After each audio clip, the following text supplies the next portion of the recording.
প্রতি দর্শক স্বাগত জানাচ্ছি যশোরের ধর্মতলা সেই বিখ্যাত চায়ের দোকান থেকে। যারা যশোরের ধর্মতলা নাম শুনেছেন, নামটা শোনার সাথে সাথে আপনাদের ব্রেনে ধাক্কা দিয়েছে, ও যশোরের ধর্মতলা মানে সেই বিখ্যাত সুস্বাদু চায়ের দোকান। হ্যাঁ, সেই বিখ্যাত সুস্বাদু চায়ের দোকান, যার সুনাম দেশের গণ্ডি পেরিয়ে বিদেশেও ছড়িয়ে গিয়েছে। শুধু আমেরিকা পর্যন্ত আমাদের এই চায়ের সুনাম ছড়িয়ে গিয়েছে। যারা এই অঞ্চলের আমেরিকা প্রবাসীরা আছেন, তারা যখন যশোরে বেড়াতে আসেন তখনই কিন্তু ধর্মতলায় না এসে পারেনি না। এই দোকানের এক কাপ চা তাদের খেতেই হবে। কিন্তু আপনি জানেন কি কার হাতে এই চায়ের সৃষ্টি, কে এই চায়ের জনক? দর্শক, আমরা আজকে আপনাদেরকে সেই ব্যক্তির সাথে পরিচয় করিয়ে দিব, যার হাতের ছোঁয়ায়, যার মেধা বিকাশের মাধ্যমে, যার অক্লান্ত পরিশ্রমে, যার সূত্রে এই সুস্বাদু এক কাপ চা তৈরি হয়েছিল। আপনারা আজকে তাকে দেখতে পাবেন, তার জীবনের গল্প শুনতে পারবেন, এই চায়ের সৃষ্টি কীভাবে তিনি করেছেন সেটা জানতে পারবেন। যারা যশোরের বাইরে আছেন, তারা যদি কখনও আমাদের এই যশোরে বেড়াতে আসেন, অবশ্যই এই চাচার চায়ের দোকানে একবার হলেও ঘুরে যাবেন, যা বুড়ির চায়ের দোকান নামে পরিচিত। এখানকার চায়ের যে স্বাদ, তা বাংলাদেশের কোথাও আপনি পাবেন না। এখন আমরা সাক্ষাৎকার পর্বে চলে যাচ্ছি, যিনি এই চায়ের সৃষ্টিকারী, যিনি এই চায়ের জনক, তিনি শোনাবেন এই চায়ের গল্প। চলুন তাহলে শোনা যাক এই চায়ের আত্মকাহিনী। ধর্মতলা সেই বিখ্যাত চা, যিনি এই ধর্মতলা ইয়াকুব ভাই, সবাই এক নামে চেনে। তার সেই স্পেশাল বিশেষ চা এখন শারীরিকভাবে দুর্বল হয়ে গেছে, কিন্তু ইনার পরিবর্তে সেই ব্যবসার হাল ধরেছে ওনার স্ত্রী। এই যশোরের ধর্মতলা চায়ের জনক, ধর্মতলা বললেই কিন্তু আপনার কথা সবাই জানে, যে সেই ইয়াকুব ভাইয়ের স্পেশাল বিশেষ চা। তো আপনি আমাকে একটু বলেন যে আপনি এই যে ব্যবসাটা শুরু করেছিলেন, এই চায়ের যে উৎপাদনটা করলেন, কী চিন্তা ভাবনা করেছিলেন আপনি এই ব্যবসাটা শুরু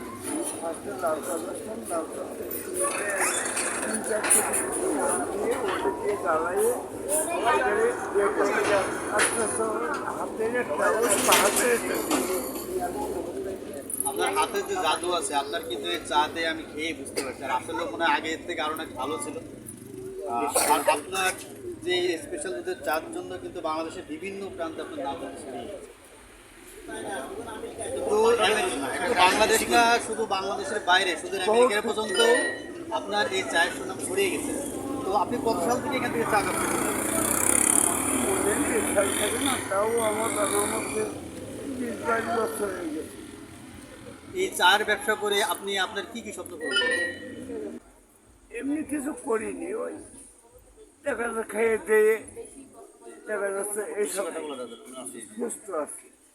শুধু দর্শক, উনি আসলে মানসিকভাবে বলতে ব্রেনে একটু সমস্যা হয়ে গেছে, যার কারণে উনি সেভাবে আসলে কথা বলতে পারছে না। তবে ওনার হাতের যে কারিশমা ছিল সেটা ওনার স্ত্রীকে শিখিয়েছেন। তার সেই স্ত্রীরও হাতের ছোঁয়া একই রকমই আছে। তো সেই স্পেশাল বিশেষ চা খাওয়ার জন্য আপনাদের সবাইকে আমন্ত্রণ জানাচ্ছি। আমাদের পাশে যশোরের একজন স্থানীয় ভাই আছে, আমি একটু ওনার মতামত শুনতে যাচ্ছি। ভাই, আপনি কি এই দোকানে চা আগে কখনো খেয়েছেন? আমরা যখন স্কুল লাইফে ছিলাম তখন স্কুল লাইফ থেকেই আমরা ছোটোকাল থেকে এমএবি কলেজ পাশে এখানেই আমরা কলেজে যখন পড়াশোনা করতাম তখন আমরা এখানে এই ফাঁক দিয়ে মাঝখান থেকে আসার একটা পথ ছিল, আমরা এসে এখানে তখন সেই সময় চা খেতাম। আচ্ছা, তখন যে চাটা খেয়েছিলেন আর আজকে যে চাটা আপনি খালেন, তখন এখনকার কবিদের কোনো পার্থক্য আসলে এখনকার বর্তমান যে সমস্ত চার দোকান বানাইছে সেই সমস্ত চার দোকানে চা হয়, কিন্তু ওগুলো গুঁড়ো পাউডারের দুধ এবং বিভিন্ন রকম কেমিক্যাল সিস্টেম বানায়। কিন্তু চাচার যে চাটা, এটা ন্যাচারাল এবং অরিজিনাল গরুর দুধ জাল দিয়ে সর করে এবং লাল করে খুব টেস্টি ফুলের চা। এখনও পর্যন্ত একবার খালি ইনশাল্লাহ চাটা খুব ভালো। ধন্যবাদ আপনাকে সুন্দর মতামতের জন্য। শুধু দর্শক, আমরা জানানোর চেষ্টা করেছিলাম ইয়াকুব ভাইয়ের চায়ের ইতিহাস এবং ওনার বাস্তব জীবন। তো আশা করি আপনারা এখনও ওনার চায়ের দোকানে আসবেন, কারণ ওনার চায়ের যে তাদের ছোঁয়া ছিল, কারিগর ছিল, এখন ওনার স্ত্রীর মাধ্যমে উনি এটাকে সবার মধ্যে ছড়িয়ে দিচ্ছেন।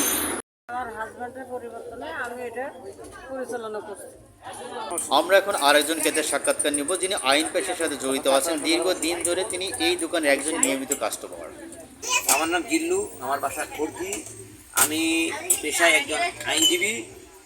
আমি 1995 সাল থেকে এই ইয়াকুব ভাই চায়ের দোকানে এই ইয়াকুব ভাইয়ের চা খাই আমরা, এবং আমার যত সার্কেল আছে, আমার যত ছোটো ভাই বন্ধু যারা আছে, তারা সবাই ইয়াকুব ভাইয়ের এখানে চা খায় এবং অভ্যস্ত।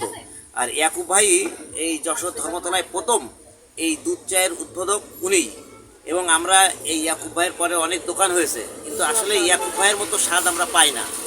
আর সারাদিন কর্মকাজে এত ক্লান্তির পরে রাত্রে একটা ইয়াকুব ভাই চা খেয়ে বাসায় গেলে জীবনটা শান্তি লাগে, তাছাড়া অপূর্ণতা রয়ে যায়।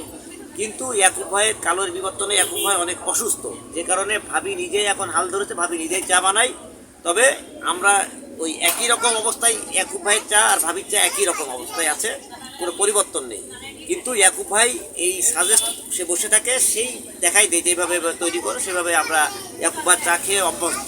ইয়াকুব ভাই হচ্ছে মূল চায়ের মূল জনক হচ্ছে ইয়াকুব ভাই।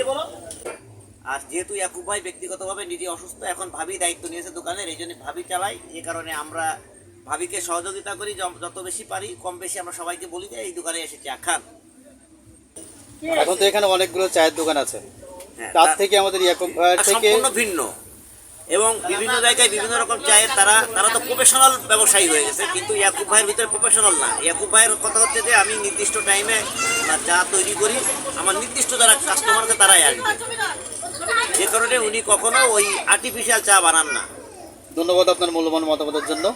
থ্যাংক ইউ, ধন্যবাদ। ইয়াকুব ভাইয়ের স্ত্রীও কিন্তু ইয়াকুব ভাইয়ের মতো দক্ষ হয়ে গেছে।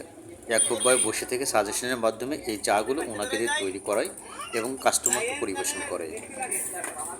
ইয়াকুব ভাইয়ের চা এতটাই বিখ্যাত যে যশোরে ছাড়াও যশোরের পার্শ্ববর্তী জেলাগুলো থেকে ক্রেতারা চা খাওয়ার জন্য এই ইয়াকুব ভাইয়ের দোকানে চলে আসে। আপনারা বাংলাদেশের যেই প্রান্তেই থাকুন না কোনো, যদি কখনও যশোরে বেড়াতে আসেন অবশ্যই আপনারা ইয়াকুব ভাইয়ের চায়ের দোকানের চাতে একবার চুমুক না দিয়ে যাবেন না। দোকানের ঠিকানা যশোর চাষড়ার মোড় থেকে যে রাস্তাটা সরাসরি ঝিনাইদহে চলে গেছে, এই চাষড়া এবং পালবাড়ি মোড়ের মাঝে একটা জায়গার নাম হচ্ছে ধর্মতলা। এখানে নামার পর আপনি যে কাউকে জিজ্ঞেস করলেই বুড়ির চায়ের দোকান বা ইয়াকুব ভাইয়ের চায়ের দোকানের ঠিকানাটা পেয়ে যাবেন। আজকে এই ভিডিও থেকে আমি বিদায় নিচ্ছি। আগামীতে দেখা হবে অন্য কোথাও বাংলাদেশের অন্য প্রান্তে। সে পর্যন্ত সবাই ভালো থাকবেন। আল্লাহ হাফেজ।